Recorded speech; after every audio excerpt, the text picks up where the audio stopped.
Hi, first grade. We have been learning about the elements of art, line, and shape. Today we're going to be combining those together to create a new element of art, texture. The elements of art are color, shape, value, form, line, and texture.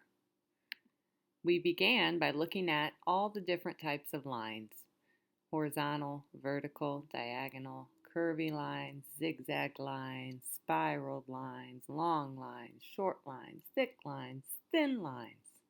There are many types of lines. Shapes.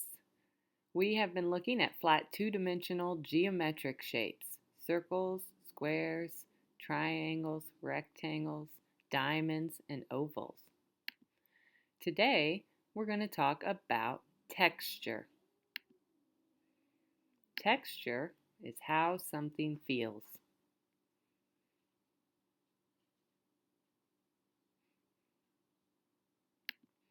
I'm going to show you some pictures of items with different textures.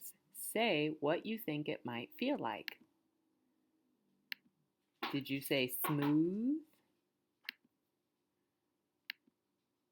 This one might feel fluffy or soft. Did you describe this one as rough? This looks bumpy or scaly. Here are several different examples of visual textures that you might want to use today. Now we're going to hear the story, Where the Wild Things Are. I chose this story because the author and illustrator drew so many different textures in the pictures.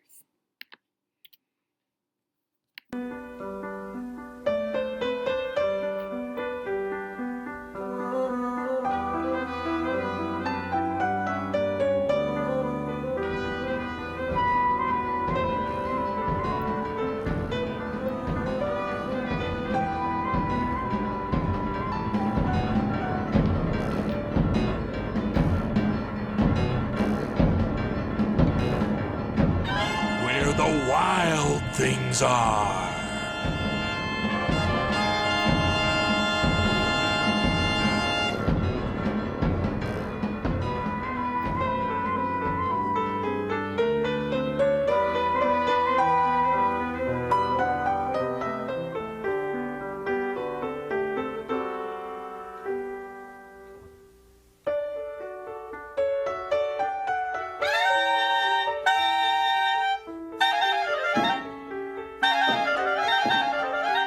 The night Max wore his wolf suit and made mischief of one kind and another, his mother called him Wild Thing, and Max said, "I'll eat you up." So he was sent to bed without eating anything.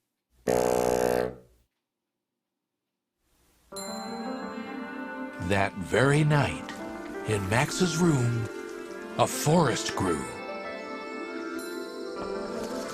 And grew. And grew.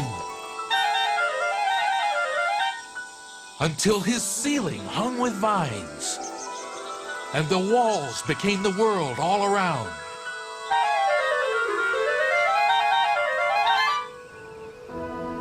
And an ocean tumbled by with a private boat for Max. And he sailed off through night and day, and in and out of weeks, and almost over a year, to where the wild things are.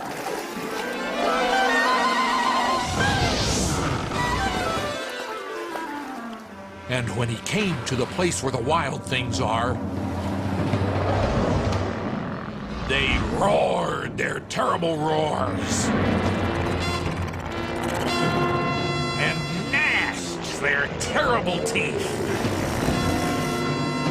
and rolled their terrible eyes and showed their terrible claws, till Max said, "Be still."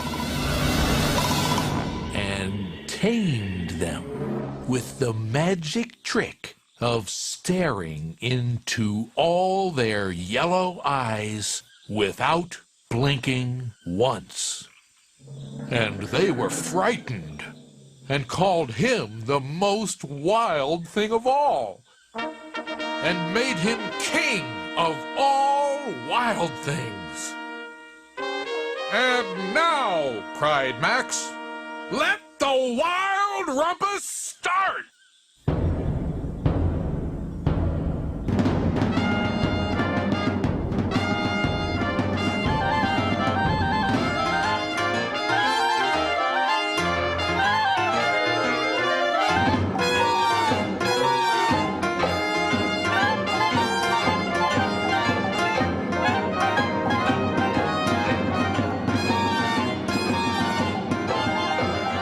"Now stop," Max said.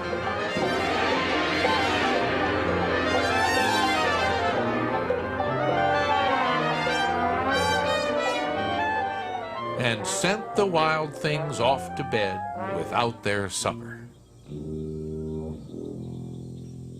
And Max, the king of all wild things, was lonely and wanted to be where someone loved him best of all. Then all around, from far away across the world, he smelled good things to eat. So he gave up being king of where the wild things are. But the wild things cried, "Oh, please don't go! We'll eat you up! We love you so!" And Max said, "No." The wild things roared their terrible roars and gnashed their terrible teeth and rolled their terrible eyes and showed their terrible claws. But Max stepped into his private boat and waved goodbye, and sailed back over a year, and in and out of weeks, and through a day, and into the night of his very own room, where he found his supper waiting for him, and it was still hot.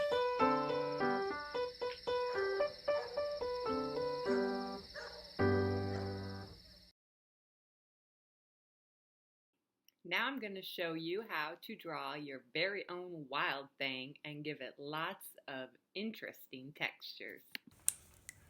To begin your wild thing, have your paper vertical, and we always begin with our name and class code in the bottom right corner. Anytime I go too fast, just pause the video. Now I'm going to start at the top of my paper and draw a big circle for the face of my wild thing. The body is going to be an oval attached to that circle. Notice how I've left some room at the bottom for legs and the top in case you want to add horns or hair sticking up. To make the arms, draw two lines. They can be straight or curved or bent. That's depending on how you want the arm to look. Then you can add your hand. I think I'm going to give mine claws.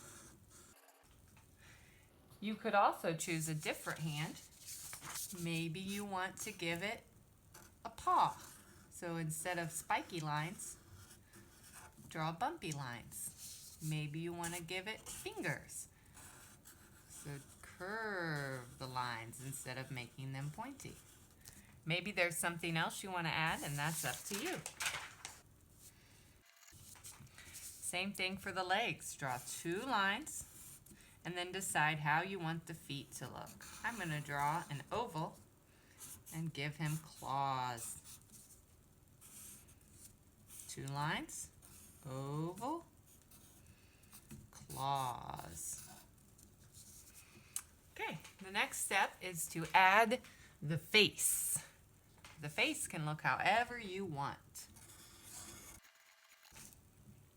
I'm ready to begin my textures. I'm going to start in the body, but you may start wherever you want. You may choose from this sheet of textures. Now is a good time to pause. Or you may make up your own texture. Don't worry about going outside of the lines with your textures. That is totally fine. Remember, whatever texture you're doing, you need to repeat the line or shape several times in order for it to become a texture. All right, now I'm going to add some horns. And I think I want my wild thing to have lots of hair going all the way around the outside of the head. And I think inside I'll draw shapes. If you want, you could even add textures to the arms and the legs. Now, color in your wild thing.